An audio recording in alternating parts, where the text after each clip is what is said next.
Bueno, otra vez sopa parece que hay en la Argentina, o por lo menos para la observación de estos dos caballeros que hoy tuvieron un cumpleaños, hicieron una logia, creo, liberal, y por supuesto a mí no me invitaron, ni a ustedes tampoco. Pero bueno, son una élite de la vida económica argentina. ¿Por qué ustedes, supongo que por el pensamiento de corte liberal que tienen, les aclaro que ellos dos son socios, son casi una misma persona, aunque les parezca que son tan distintos, con ese pensamiento liberal les produce mucho más escozor, irritación y disgusto al gobierno de Macri que lo que podría ser Kicillof y las ramas del cristinismo, porque aparte ustedes seguramente han estado más cerca del triunfo de Macri que de la derrota de Cristina. En consecuencia, ¿qué sienten? ¿Por qué se produce este fenómeno? No, nosotros sinceramente tenemos una posición libertaria, o sea, está claro que frente a la izquierda recalcitrante que representaba Cristina Fernández de Kirchner, obviamente estábamos muchísimo más lejos, pero para nosotros, desde nuestro punto de vista, el gobierno de Macri es un gobierno de corte socialista, ¿sí? Y claramente, digamos, eso lo deja manifestado en cada una de sus acciones. O sea, por ejemplo, si vos querés algo muy concreto, las exposiciones de Vidal en el coloquio de IDEA, desde el minuto 13 al minuto 20, tiene más de 10 frases colectivistas, ¿sí? Que verdaderamente son deplorables. Una llega a decir que los empresarios no tienen que preocuparse por la rentabilidad, se tienen que preocupar por la rentabilidad que le dé al país, o sea, un disparate total. Ahora, perdón, porque acá hay dos caminos, pero hay uno que a mí me tiene sorprendido, que lo mencionaba a raíz de este conflicto que hay entre Macri y la FIP, el hecho de que Macri salga a defender Mercado Libre, casi en oposición a que la FIP lo está investigando y denuncia a esa empresa por evasión fiscal. Que Macri en el discurso, el más memorable, que es el último que tuvo, ese largo y digamos más denso, denunció a la mafia judicial, denunció a la mafia sindical, pero nunca se refirió a la mafia empresaria. Esto da la impresión de que él no tiene tanta objeción con las empresas, ni con los empresarios. Bueno, eso es un tema muy interesante, porque en realidad los empresarios no pueden comprar favores que los políticos no tienen para vender. Es decir, el eje central de la corrupción siempre es la política. Y te voy a explicar por qué. Porque un empresario estoy hablando, ¿sí?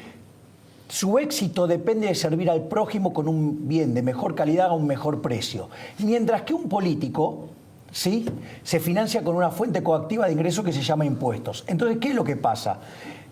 Si el empresario tiene corrupción dentro de su empresa, gana menos plata y va a la quiebra, ¿sí? En cambio, el político, como él se financia con una fuente coactiva de ingresos, no tiene ningún problema. ¿Y eso qué es lo que pasa? Eso genera algunos problemas adicionales. El primer problema que genera es que el político, cuando es muy grande, se da cuenta que con tocar un botón puede quebrar una empresa. Entonces, ¿ahí qué es lo que hace el empresario? En lugar de ocuparse de servir al prójimo, se entonga con el político y ahí es donde aparece la corrupción. Pero la génesis de la corrupción es esencialmente política. ¿Por qué? Porque se financia con una fuente coactiva de ingresos. O sea, hagan bien o hagan mal su trabajo, siempre tienen los ingresos. Y eso es lo que deriva que la corrupción es mucho más grave, ¿sí?, en el caso de la política. En el caso de los empresarios, si vos te encontraste con una situación que ahora tenés empresarios, ¿sabes qué? Es muy fácil, hacerlos competir, ¿sí? Si no se adaptan, quiebran, se acabó la historia, es mucho más fácil. En cambio, la corrupción en el Estado es mucho más grave. Lo que pasa es que muchos de los políticos levantan el tema, ¿por qué? Porque tienen el que tejede y sucio. Convengamos que también es por efecto de lo que dicen las encuestas y los focus group, y que esa era la razón por la cual yo sospechaba que también a ustedes los cuestionaban. Mira, yo creo, te doy mi punto de vista. Lo que pasa, los actores del gobierno, como siguiendo tus palabras, nos tienen temor, primero porque sabe que somos muy técnicos, somos economistas que hacemos cosas que nadie en el gobierno hoy en día hace, que es analizar la macroeconomía en términos dinámicos, o sea, no en el de ahora dentro de 10 minutos, sino lo que se llama programación macroeconómica. Las medidas hoy y sus efectos intertemporales, o sea, hoy, 2018, 2019, 2020, 2021 y así.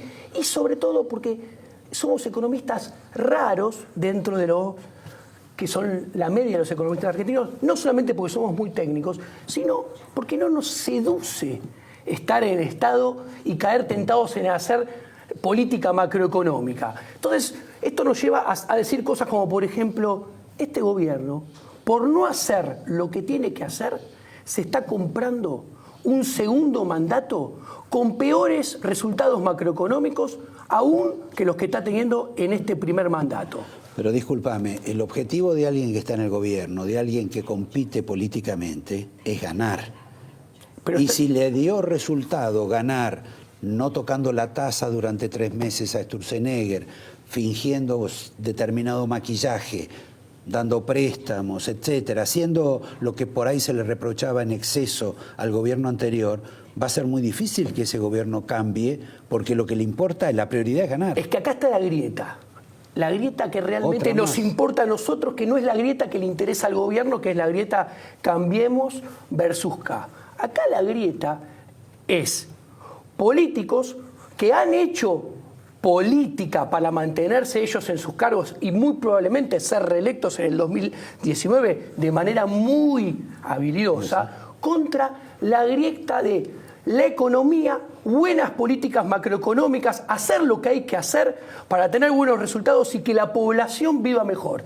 Ellos están priorizando la política económica, permanecer en el poder a expensas de peores resultados macroeconómicos en el futuro. A ver, el segundo mandato de Macri empezaría con todos fundamentos macroeconómicos cuasi arrastrándose. Déficit fiscal. Estamos hablando del 2019. Estamos hablando de, claro, final de 2019, principio del 2020. Si todo le sale bien a este gobierno, el 2019 se irían, y vos sabés que a los economistas no todo nos sale bien, generalmente, ¿no? Entonces, empezaría con un déficit fiscal de 6.0 del PBI. Axel lo dejó en 6.0. La meta de inflación del 2019 no se alcanzaría muy probablemente. La presión tributaria que tanto nos ahoga con esta reforma, que porque es una reforma que, si uno es ministro de Hacienda, es una reforma para irse a la casa, decir, no, deje muchachos, yo no la hago, porque no se puede hacer lo que la Argentina necesita, que es bajar los impuestos. ¿Por qué? Porque la grieta, los políticos no bajan el gasto y no hacen la reforma que tienen que hacer, que es la más importante de todas, la reforma del Estado. No bajan los impuestos por la inflación. No bajan los impuestos porque no bajan el gasto. No, claro, primero tienen que bajar el gasto. Bueno, obvio, pero el punto principal es la inflación. ¿Y qué grieta más grande? Perdóname, el gasto es alto y nosotros pagamos muchos impuestos. A ver, el punto es el siguiente. Esto, mira, la mejor forma de hacer la lectura lo hizo Diego recién. Vos la sociedad se separa en dos. Estamos los del sector privado, que somos los que generamos riqueza, por un lado. Y por otro lado están los parásitos de la corporación política que viven de los impuestos.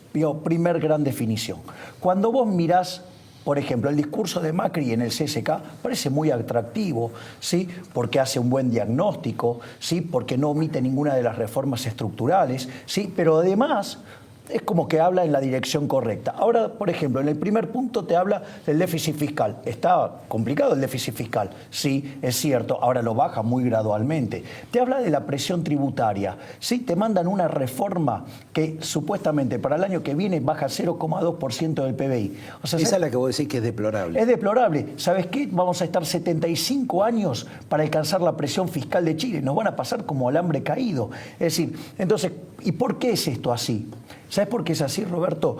Porque en rigor está sujeto a no resignar las partidas de la corporación política. Entonces, por eso baja un poco los impuestos. Y te paso algo todavía muchísimo, pero muchísimo más obsceno, que es el caso de lo que está pasando con provincias, Nación y Buenos Aires, provincia de Buenos Aires, y lo que está pasando en el plano previsional. ¿Sí? ¿Qué es lo que te están diciendo? Por un lado, vamos por el tema previsional. El sistema previsional argentino está quebrado. Genera un déficit fiscal de 3 puntos del PBI y creciente en el tiempo. Eso se debe a la irresponsabilidad de la bipolar de Tolosa. la expresidente. ¿Sí? ¿Por qué? Perdón, vos me estás hablando de un determinado déficit en el tema previsional y hubo un punto que agregó este gobierno, porque yo no puedo entender... La ley del error histórico. El error histórico. Ahora, perdón, hicieron eso y ahora lo quieren modificar. No, pero por eso, pero fíjate esto, porque esto es muy importante. Hoy el sistema genera 3 puntos de déficit y es creciente en el tiempo. Eso se explica básicamente por 2 elementos.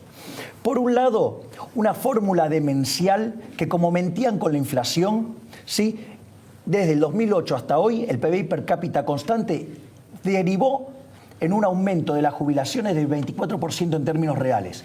Y además, la irresponsable de Cristina Fernández de Kirchner duplicó los jubilados, dándole jubilaciones a quienes que no tenían aporte. Cuando vos corregís eso, son 6 puntos del PBI el viaje, o sea, pasaríamos a tener un superávit de 3. Entonces, ¿cómo se corrige esto? Cambiando la fórmula y cambiando la edad jubilatoria para corregir el efecto precio y el efecto cantidad. Eso es lo que hay que tener en cuenta por un lado, ¿no? Ahora mirá, ¿por qué lo ligo con esto? Estamos con el tema de provincias, la provincia de Buenos Aires y demás. ¿Qué dice el gobierno? Provincias no cede nada. Ok. Nación no cede nada. Ok. Y Buenos Aires se lleva más plata. ¿Quién va a pagar entonces la fiesta? Los jubilados. Los jubilados. Entonces vos fíjate la irresponsabilidad, ¿sí?, de este gobierno, que es demencial, porque tiene que arreglar el sistema previsional porque está quebrado, y en lugar de usarlo para arreglar el problema, le va a girar la guita a Buenos Aires. ¿Para qué? Para seguir con esta locura electoral. Entonces, la verdad, ¿de qué estamos hablando? Es una irresponsabilidad, es un cachivache, es un mamarracho. Digamos, lo más probable, digamos, ¿sabes qué? Otra vez sopa. Roberto. Sí. ¿Puedo hacer una sí, pregunta? cómo no. Ustedes del tema, veo que defienden a los jubilados. Los defienden para que tengan un mejor ingreso. El tema es así, para mí. Pero no cierra eso en términos económicos. Roberto, el punto es así. Mira, según el presupuesto 2018, el 2017 cierra con 24 millones de cheques que paga el Estado todos los meses. La gente que labura en blanco son 10 millones.5. La gente que labura en negro son 7,5. Si sumás los dos, tenés 18. La población económicamente activa, o sea, todos los que trabajan, más los que quieren trabajar pero no pueden, suman 19,900 y hay 24 millones de cheques. O sea, esto no cierra si estamos todos en blanco, todos en negro, todos en naranja, todos en violeta o todos en amarillo. No cierra con ningún color. No, amarillo no, por favor. No cierra con amarillo, obviamente. Entonces, acá la reforma madre de todo, lo que tiene que hacer el gobierno, y no lo hace porque primero necesita el diagnóstico, después necesita el convencimiento y finalmente el coraje para hacerlo, y no tiene ninguna de las 3 cosas. No tiene ni el diagnóstico, ni el convencimiento, ni el coraje. Digamos que el diagnóstico es bastante fácil de tenerlo, porque Yo creo que ustedes lo hacen tiene, en 15 minutos. Pero lo que pasa es que tiene un problema de instrumentación y de visualización del problema, por decirlo de alguna manera. Y nos miente. Porque el gasto público se puede bajar, el equilibrio fiscal se puede alcanzar, simplemente hay que querer tomar el toro por las astas y hacerlo. Y se necesita coraje. A ver. Por ejemplo, mira, hay 5 cuentas del Estado del gasto público primario, o sea, antes de pagar intereses de deuda, que engloban el 94% del gasto. Hay que actuar sobre las 5 al mismo tiempo, no sobre una, la de los jubilados, que son los únicos que no tienen nadie que los defienda. ¿Cómo es esto? Hoy en día tenemos un déficit fiscal de 7 puntos del PBI. ¿Ok?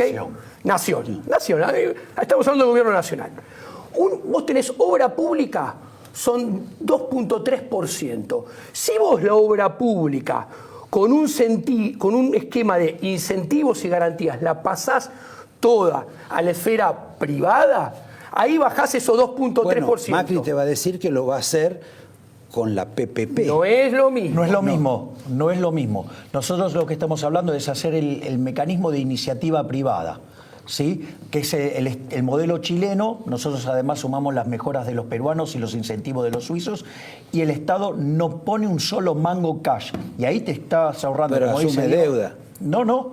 Bueno, en realidad lo que hace es dar garantías, pero ¿sabes lo que pasa? Que si vos lo instrumentás bien, el primero que pierde la plata es el privado, con lo cual los privados, digamos, se van a cuidar bien de no hacer un pufo. Bueno, ahí bajaste el déficit de 7 a 4.7. Lo que pasa es que los políticos no se pueden sacar más la foto con el puente en campaña electoral en la provincia de Buenos Aires. O sea, pierden un activo ellos. Después están los subsidios económicos, son 2.8. Si todas las empresas concesionarias se revisan todos los contratos y se tocan todas las variables de los contratos, o sea, periodo, extensión, variables financieras, variables económicas, se pueden sacar los subsidios todos sin tener que equipararlos solamente con aumento de tarifas, sino con estos otros instrumentos. Ahí te ahorras otros 2.8. Digamos, con este criterio lo que vos me estás diciendo es que el incremento de tarifas que tomó este gobierno y que va a seguir tomando y que el año que viene va a venir con el transporte... Está condenado al fracaso. Bajar el déficit fiscal, solamente con eso está condenado al fracaso. Mira, en estos 2 años se ahorraron 1,5 puntos de PBI porque nosotros con nuestro esfuerzo pagamos más tarifas. Y el déficit aumentó, ¿sabes por qué? Porque más que cero fue más que compensado en 1.8 por aumento de planes sociales y por aumento de jubilaciones. O sea, vos estás pagando más luz y más gas para que el gobierno esa plata la reciba, toda la gaste en planes sociales y jubilaciones y además ponga más plata arriba de eso. O sea que la pelea tuya, por ejemplo, con Peña va a persistir, porque Peña tiene un pensamiento social cristiano, piensa como el Papa, más allá de que el Papa no lo quiera a él. Bueno, a mí me parece lamentable que tenga ese pensamiento, me parece lamentable que la Iglesia piense de esa manera, ¿sí? Porque una de las cosas que uno tendría... Hoy más que nunca la Iglesia se ha hecho fuerte en este pensamiento antiliberal, manifiestamente superior al anticomunismo. Me parece interesante porque, a ver, yo tengo entendido que dentro de los 10 mandamientos hay uno que dice no robarás. Y los impuestos es un robo. La redistribución del ingreso es un robo. Es más, yo te lo doy con un ejemplo. Viene tu vecino, ¿sí? ¿Y sabes qué? Viene con un papel firmado por él y te dice, ahora soy el dueño de la mitad de tus ingresos. ¿Qué te parece? Un disparate. Bueno, lo sacás a patadas. Entonces la próxima viene con un matón. ¿Ok? ¿Eso está claro que es un robo? Bueno, eso el Estado lo hace todos los días, ¿sí? Porque es peor que el ladrón vulgar, porque el ladrón vulgar por lo menos tiene las que te queden bien puestas para enfrentarte y si le sale mal, porque vos lo podés boletear o porque puede ir en cana, ¿sí? En cambio el Estado, ¿sí? Como tiene el monopolio de la violencia, ¿sí? Además te roba y no puedes decir nada, ¿sí? Además, vamos a hacer otras cosas más. Entonces, la redistribución del ingreso aparte implica no solo robar, que sino además también implica, ¿sí?, un trato desigual frente a la ley. Entonces, la verdad es que yo, digamos, lo enfrentaría cara a cara al Papa para ver que me diga si él está a favor del robo y está a favor de tratar desigualmente frente a la ley y a la gente. Y además le explicaría, porque es tan asno y tan burro, tan ignorante, ¿sí?, que cree que él con eso beneficia a los que menos tienen. Y en realidad... A ver, Argentina tiene 70 años de esa farsa inmunda de la justicia social y de ser el 5º país más rico del mundo, somos el 55 y vamos camino a ser pobres, ¿sí? Entonces, a mí me gustaría también explicarle que cuando él hace eso de que castiga a los que más ganan, castiga el proceso de acumulación y ¿sabes a quién más jode? A los trabajadores, porque son los que no tienen capital. Es decir, que no hay nada más perjudicial para los pobres que esa farsa de la justicia social. Roberto. No, Roberto, vos hablás... Me dejaste con el déficit en 1.9. Yo te voy a decir cómo alcanzás el equilibrio fiscal, ¿no te interesa? Sí. Te lo dejé en 1.9. Bueno. ¿Vos crees que la gente se acuerda de todo esto que has dicho? 1.9 dejé con atacando esas 2 cuentas el déficit que está en 7. Bueno, tenés empleo público que hay que atacarlo antes que los jubilados. Cuando vos decís es echar. Echar. A ver. 3.3% del PBI es el empleo público. Tenés un nivel de desocupación tan brutal como hay que en la Argentina. Por culpa del empleo público. El empleo público no amortigua el desempleo. Pero ayuda a crearlo porque se financia con impuestos que te lo sacan al privado que no crea puesto de trabajo. Con deuda que salta tasa de interés, entonces muy cara inversión, no se invierte, no se genera puestos de trabajo. Y con emisión monetaria, que es inflación, que también mata la inversión, también mata los puestos de trabajo. Ahora, Diego, inicialmente uno supone que Sí. si tenés 15% de desocupados y le agregás más desocupados, vas a tener una tasa más alta de eso, a corregir quizá más adelante, pero el problema es más gente sin trabajo. Lo que pasa, a ver, Roberto, mira, vos tenías 2 millones de empleados públicos y tenés 4. El gobierno nacional, del 2011 al 2015, aumentó los empleados públicos a un ritmo de 4% anual cuando la economía creció 0. Y el Estado Nacional no tiene maestros, no tiene policías, no tiene enfermeros, no tiene médicos, no tiene jueces, no tiene nada. O sea, ¿en qué aumentó eso? No se sabe. Entonces, yo te dejé el desequilibrio en menos 1,9. Si vos actuás un poco sobre el empleo público, que es 3.3, más un poco en los planes sociales, que es 3.5, pasaron de 150.000 a 4 millones. Vaya que se puede. Lo que pasa es que el político con el empleo público se pone en contra a su socio, el sindicalista del sindicato de empleados públicos. Y con los planes sociales se pone en contra a los punteros sociales. Entonces no actúa sobre ellos tampoco, no actúa sobre la pública. No actúa solamente sobre los subsidios, lo que pagamos vos y yo. No actúa sobre el empleo público. No actúa sobre los planes sociales. ¿Y sabes qué quedan? Nosotros pagando más servicios y los pobres jubilados. Y más impuestos. Y más impuestos. Señores, este es el libro de estos dos caballeros. Está mucho más condensado el pensamiento de ellos. Les digo que no hemos hablado del nivel de endeudamiento, del stock de las LEVAX, no hemos hablado de la inflación. 75% arranca el segundo mandato. Pero la pasamos entretenido. Les agradezco, les debo los angelitos y esto es para ustedes, señores. Y los invito a hablar con la próxima entrevista con la señora Beatriz Sarlo, que quizá no verse tanto sobre la economía, la entrevista, pero va a tener seguramente alguna connotación política mucho más significativa sobre esta Argentina nueva que plantea Macri, que es tan nueva como la que nos plantearon otros gobiernos, pero que quizá ella nos indique si va a tener un final más aproximado a la felicidad que el que algunos imaginan, por lo menos estos dos caballeros. En un minuto nomás. Gracias. Gracias a vos, Un placer, Roberto. muchas gracias, Roberto.